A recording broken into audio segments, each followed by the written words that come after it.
making a credit card-sized gift tag by laser etching a coated aluminium blank. The design has been created as a bitmap and loaded into Uccnc.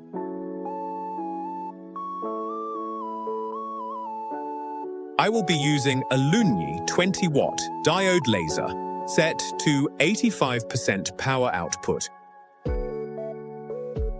The Uccnc has a laser crosshair which makes finding job center easy.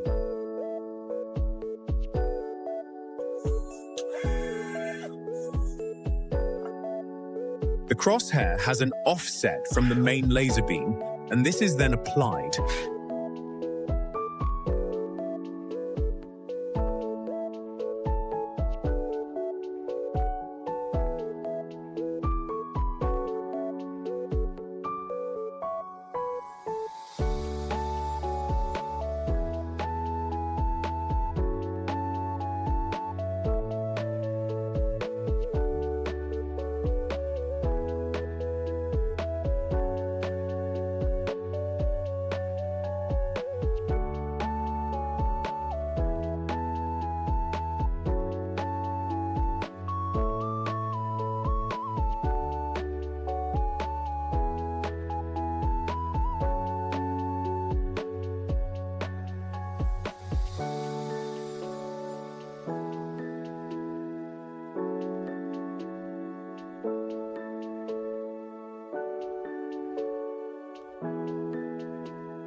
A quick cleanup and it's finished.